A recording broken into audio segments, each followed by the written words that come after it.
Hi, so we are back we are another video. और इसके अंदर हम जो है वो कर रहे थे upper and the lower motor neuron की लीजन्स।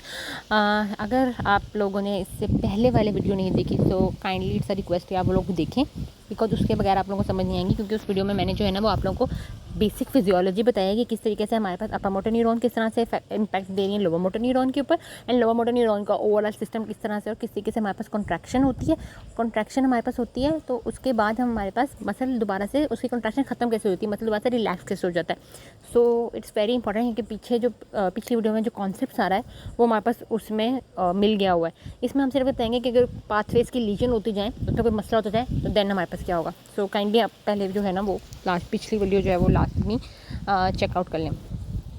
अपर मोटर न्यूरॉन की अगर हम देखें लीजन होगी या लोअर मोटर न्यूरॉन की लीजन होगी तो हमारे पास क्या होगा। सबसे पहले हम बात करेंगे मैथ्स की, तो हम कहते हैं 20 to 30% हमारे पास जो है वो लॉस हो जाएगा मैथ्स का। डिसयूज डिस्ट्रॉफी होगी, डीनर्वेशन डिस्ट्रॉफी नहीं होगी, क्योंकि हमारे पास जो अपर मोटर न्यूरॉन है वो हमारे पास जा रही होती है, ये हमारे पास लोअर मोटर न्यूरॉन होती है जो कि हमारे पास इधर मसल के ऊपर काम करी है। अब हमारे पास अपर मोटर न्यूरॉन की यहाँ पे लीजन हो गई है, लेकिन लोअर मोटर न्यूरॉन तो हमारे पास जो है वो सप्लाई कर रही है उसको, तो इसको हमारे पास इनोवेशन मिल रही है। तो इस वजह से इनोवेशन डीनोवेशन एट्रोफी जो है वो हमारे पास नहीं होगी, बल्कि हमारे पास जो है वो मसल यूज़ नहीं हो पाएगा, जिसकी वजह से हमारे पास जो है वो हमारे पास डिस्ट्रॉफी हो जाएगी। क्योंकि हमारे पास जो अपर मोटर न्यूरॉन होती है वो हमारे पास इनहिबिटरी जो है ना वो इफेक्ट दे रही होती है। तो जब हमारे पास उसका इनहिबिटरी इफेक्ट खत्म हो जाएगा तो ये हमारे पास ओवर स्टिमुलेट होंगी। लेकिन अगर हमारे पास लोअर मोटर न्यूरॉन है वो हमारे पास अगर चली गई है तो हमारे पास जो है वो जो मैस होता है मसल का वो बहुत ज़्यादा हमारे पास 70 to 80% लॉस हो जाएगा। एक तो डीनोवेशन की वजह से भी, क्योंकि इनोवेशन हमारे पास चली गई, इसके अलावा हमारे पास डिसयूज की वजह से भी। तो ये दोनों वजह से हमारे पास जो मैस होगा वो हमारे पास लॉस हो जाएगा। ठीक है, इसके अलावा अगर हमारे पास देखें अपर मोटर न्यूरॉन में हमारे पास पावर का, तो हमारे पास स्लाइड लॉस होता है पावर का, क्योंकि हमारे पास जो लोअर मोटर न्यूरॉन होती है तो उसमें हमारे पास ग्रेट लॉस होगा, क्योंकि हमारे पास अपर मोटर न्यूरॉन वैसे भी हमारे पास क्या करिए हमारे पास इनहिबिटरी ही इफेक्ट दे रही होती है। टोन की अगर हम बात करें तो हम कहते हैं हमारे पास टोन मेनली हमारे पास गामा मोटर न्यूरॉन के ऊपर डिपेंड कर रही होती है, जो कि हमारे पास नॉर्मल होगी। लेकिन अपर मोटर न्यूरॉन जो है हमारे पास इनहिबिट रही थी वो हमारे पास लॉस हो जाएगी, तो गामा मोटर जो है वो ओवरफायर करेंगी और टोन हमारे पास इंक्रीज़ हो जाएगी, जिसको हम हाइपरटोनिया कहेंगे, हमारे पास रिजिडिटी कहेंगे।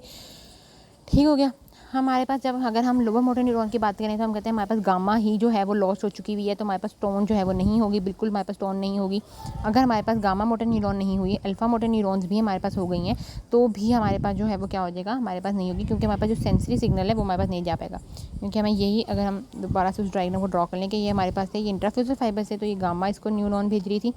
यहाँ से सेंसरी दोबारा जा रही थी और ये सेंसरी यहाँ से हमारे पास अल्फा लेकर आई थी, ये अल्फा है, ये गामा है, और ये हमारे पास आई ए है फाइबर्स। तो अगर हम कहते हैं हमारे पास गामा इंटैक्ट है लेकिन अल्फा भी हमारे पास जो है वो नहीं है, तो यहाँ से बेशक हमारे पास जो है वो लेकर आए, क्योंकि हमारे पास टोन दोनों मेंटेन करिए हैं, लेकिन मेनली हमारे पास जो है वो हम कहते हैं गामा करिए, लेकिन ऐसा भी करिए। तो यहाँ से हमारे पास दोबारा से जो है वो क्या है, सेंसरी सिग्नल जो है वो आगे कन्वे ही नहीं हो पाएगा, बेशक सेंसरी सिग्नल आ भी जाए। तो इसलिए हमारे पास लोअर मोटर न्यूरॉन के लीजन में हमारे पास हाइपोटोनिया हो जाएगा, फ्लेसिडिटी हमें फील होगी कि कुछ है ही नहीं मसल में, ऐसा लगेगा जान ही नहीं है। इसके बाद हम कहते हैं टेंडन के रिफ्लेक्सेस की अगर हम बात करें तो हम कहते हैं हमारे पास जो अपर मोटर न्यूरॉन होगी उसमें हमारे पास ओवर स्टिमुलेट होते हैं, क्योंकि हमारे पास अल्फा और हमारे पास gamma motor neuron over stimulate करेंगी। तो हमारे पास जब अगर हम टेंडन को हिट करेंगे ना, तो वो मतलब हमारे पास उसकी जैसे हमने नी जर्क हमने किया है तो वो हमारे पास मूव करता जाएगा, या बहुत एग्जैजुरेटेड हमारे पास जो है वो रिस्पॉन्स आएगा, उसको हम हाइपर रिफ्लेक्सिया या हमारे पास क्लोनस भी हमारे पास जो है वो कह रहे होते हैं। एक ऐसे जो हमारे पास बेबिन्स का रिफ्लेक्स होता है, ये भी हमारे पास एक रिफ्लेक्स होता है, जिसके अंदर हम जो है वो हमारे पास जो फुट होता है उसके हम सोल पे हम लेटरली जो है ना वो इस तरह से स्क्रैच कर रहे होते हैं, और हमारे पास जो फुट होता है वो हमारे पास जो हमारे पास टो होता है फुट का, उसकी हमारे पास डोर्सीफ्लेक्शन होती है और हमारे पास फिंगर्स फैन आउटपुट हो जाती हैं। तो ये अगर हमारे पास डोर्सीफ्लेक्शन हो रही है और वो फैन आउटपुट हो रहा है तो हमारे पास बेबिन्स का जो है वो पॉजिटिव होगा। अगर हमारे पास नॉर्मली, क्योंकि वो हमारे पास जो है वो प्लांटर फ्लेक्स हो रहा है, और अगर हमारे पास प्लांटर फ्लेक्स नॉर्मली होता है तो हमारे पास नेगेटिव साइन होता है, जो कि हमारे पास मेनली लोअर मोटर न्यूरॉन में दिखने का मिल रहा होता है। क्योंकि हमारे पास लोअर मोटर न्यूरॉन में हम कहते हैं ए फ्लेक्सिया हो जाता है, क्योंकि हमारे पास अल्फ़ा गामा है ही नहीं, तो हमारे पास जो है वो इम्पल्स जो है वो ट्रांसमिट ही नहीं होती, तो हमारे पास जो कोई भी टेंडन रिफ्लेक्सेस जो है वो हमारे पास शो नहीं होंगे। ठीक हो गया। तो ये हमारे पास जो है डिफरेंस था बिटवीन के हमारे पास अगर हमारे पास अल्फा या गामा मोटर न्यूरॉन की लीजन हो जाए तो हमारे पास क्या हो रहा होता है। फिर हम कहते हैं हमारे पास जो स्पास्टिसिटी होती है वो भी हमें जो है वो नज़र आ रही होती है। स्पास्टिसिटी हम कहते हैं एक टाइप होती है हमारे पास हाइपरटोनिया की ही, कि इसमें हमारे पास क्या होता है कि पहले एक्सेसिव रेजिस्टेंस होती है पैसिव मूवमेंट में, और देन सडनली हमारे पास रेजिस्टेंस जो है वो गॉन हो जाती है।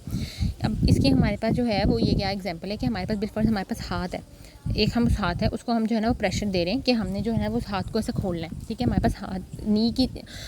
हम जो एल्बो की जॉइंट है ना उसके ऊपर हमने इसको क्या किया हुआ है, हमने अपने हाथ को, जैसे ये है ना, ये हमारे पास इसकी एल्बो है, ये एल्बो पे हमने इसको यूँ जो है ना वो हमने उसकी फ्लेक्शन की हुई है। अब हम यहाँ पे इसको जोर लगा रहे हैं कि हमने इसको यूँ खोलना है, खोलना है, खोलना है, खोलना है, खोलना है, लेकिन हमारे पास जो है ना वो बहुत ज़्यादा रेजिस्टेंस है और हम बहुत ज़्यादा टोन हाई है मसल की कि हम उसको नहीं खोल पा रहे, ठीक है। लेकिन यकदम से क्या होता है वो खुल जाएगा और यकदम से हमें जो ये जो हाथ है ना ये यूँ जाके यूँ लगेगा, यानी ये यूँ सीधा हो जाएगा आगे दूसरे बंदे के मुंह पे लगेगा जाकर, ठीक हो गया। तो इसको हम क्या कहते हैं कि पहले बहुत ज़्यादा रेजिस्टेंस थी और यकदम से रेजिस्टेंस चली गई और यकदम से जो है ना वो मतलब हाथ फ़ौरन से खुल गया। तो ये हमारे पास क्यों हो रहा होता है, क्योंकि हमारे पास जो अपर मोटर न्यूरॉन जो है वो लॉस होता है, तो ये हमारे पास इनहिबिटरी सिग्नल आ रहा होता है, ठीक है।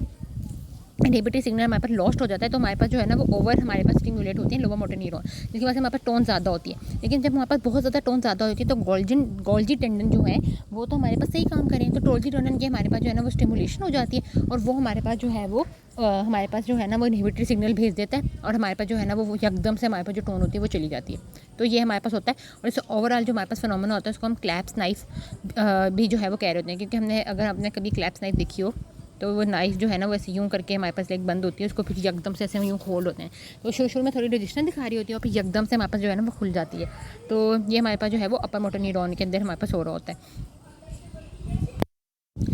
इसके अलावा अगर हम देखें हमारे पास जो है वो क्लैप्स नाइफ हमारे पास हो रहा है, ठीक है। इसके अलावा अगर हम बात करें पार्किंसन डिजीज़ की, जिसके अंदर हमारे पास जो कंट्रोल होता है अपर मोटर न्यूरॉन का लोअर मोटर न्यूरॉन के ऊपर, वो हमारे पास लेस होता है, लॉस नहीं हो जाता लेकिन लेस होता है। मेनली हमारे पास एक्स्ट्रा पैरामीटर लॉस हो रहा होता है। तो इसमें हमारे पास क्या होती है कि हमारे पास जो गामा मोटर न्यूरॉन होती है वो ओवरफाइट करती है लेकिन स्लाइटली, तो हमारे पास स्लाइट कॉन्ट्रैक्शन होती है। जब हमारे पास स्लाइट कॉन्ट्रैक्शन होगी तो हमारे पास गोल्जी टेंडन जो है वो हमारे पास एक्टिवेट ही नहीं हो पाएंगे, जिसकी वजह से हमारे पास रेजिस्टेंस जो होती है वो हमारे पास ओवरऑल यूनिफॉर्म होती है और इस तरह की रिजिडिटी को हम लेड पाइप रिजिडिटी कहते हैं। और हम कहते हैं पार्किंसन में हमारे पास कॉगविलिंग होती है, यानी लेड पाइप रिजिडिटी के साथ हमारे पास ट्रेमर्स वगैरह हो रहे होते हैं, ठीक है। वो हम अलग से पार्किंसन का हमारे पास टॉपिक है। इसके अलावा हम कहते हैं हमारे पास फेसिकुलेशन होती हैं। फेसिकुलेशन हमारे पास मेनली जो है वो लोअर मोटर न्यूरॉन में होती है, जिसमें हम अगर हम मैकेनिकली जो है वो मसल्स को टैप करेंगे तो हमारे पास उसकी जो है वो कंट्रैक्शन हमारे पास होगी, क्योंकि हमारे पास इनहिबिटरी सिग्नल है ही नहीं, तो हमारे पास ये लोअर मोटर न्यूरॉन में होगी, क्योंकि हमारे पास हाइपर सेंसिटिविटी हो जाएगी। हाइपर सेंसिटिविटी हमारे पास किस तरीके से होगी कि हमारे पास ये जो है वो हमारे पास मसल है, अब ये हमारे पास जो है वो गामा मोटर न्यूरॉन्स आ रही हैं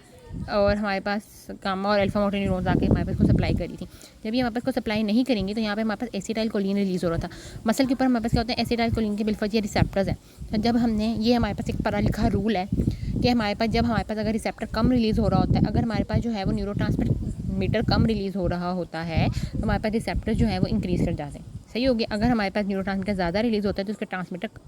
रिसेप्टर्स कम हो जाते हैं। तो अब हमारे पास क्योंकि हमारे पास अल्फा या गामा मोटर न्यूरॉन जो है वो हमारे पास नहीं सही से काम कर रही होंगी, तो हमारे पास रिसेप्टर जो है यहाँ पे एसिटाइल कोलिन के ज़्यादा हो जाएंगे, जिसकी वजह से हमारे पास हाइपर सेंसिटिविटी हो जाएगी। उस हाइपर सेंसिटिविटी को हम डिनर्वेशन हाइपर सेंसिटिविटी कहते हैं। इसकी वजह से अगर हम मैकेनिकली जो है वो टैप करेंगे हमारे पास, तो हमारे पास कॉन्ट्रैक्शन ऑफ द मसल्स आएगा, इसको हम फेसिकुलेशन कह रहे होते हैं। फिब्रिलेशन हम कह रहे होते हैं कि अगर हमारे पास जो है वो हम इलेक्ट्रिकली जो है वो अगर हम मसल को स्टिमुलेट करें, हमारे पास कॉन्ट्रैक्शन करवा रहा है तो उसको वो भी हमारे पास लोअर मोटर न्यूरॉन लीजन में ही आता है, वो भी हमारे पास हाइपर सेंसिटिविटी की वजह से ही आ रहा होता है। वो हमने हाइपर सेंसिटिविटी हमने पहले पढ़ ली। सो आई होप कि आप लोगों का जो कॉन्सेप्ट है वो क्लियर हो गया हो about the lower motor and the upper motor neuron lesions. कि अपर मोटर न्यूरॉन हमारे पास मेनली खुद हमारे पास इनहिबिटरी नहीं है, लेकिन वो हमारे पास स्टिमुलेट करती है इंटर न्यूरॉन्स को, विच आर इनहिबिटरी, और ये हमारे पास जो है वो ओवर एक्साइटेड, अगर हमारे पास अपर मोटर न्यूरॉन लीजन की हमारे पास लीजन हो जाए तो हमारे पास लोअर मोटर न्यूरॉन जो है वो हमारे पास ज़्यादा ओवरफायर करेंगी, जिसकी वजह से हमारे पास हाइपर रिफ्लेक्सिया रिजिडिटी हमारे पास ज़्यादा होगी। फिर भी लेकिन हमारे पास जो मैस वगैरह है वो हमारे पास थोड़ा बहुत लॉस करेगा, क्योंकि हमारे पास उस मसल को हम यूज़ नहीं कर पाएंगे। टोन हमारे पास मसल की बहुत ज़्यादा हो जाएगी, रिफ्लेक्सेस हमारे पास सारे के सारे हमारे पास ज़्यादा होंगे, स्पास्टिसिटी होगी, क्लैप्स नाइफ हमारे पास। जबकि अगर हमारे पास लोअर मोटर न्यूरॉन की करेंगे, क्योंकि हमारे पास जो है वो न्यूरॉन काम ही नहीं करी, तो हमारे पास जो है वो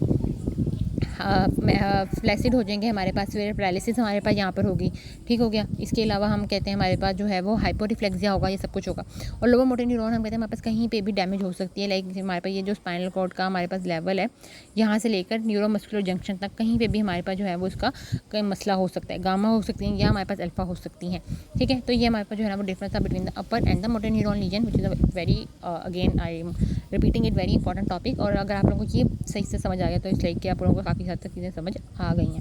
सो अल्लाह हाफिज़, वी विल मीट इंशाल्लाह इन नेक्स्ट वीडियो।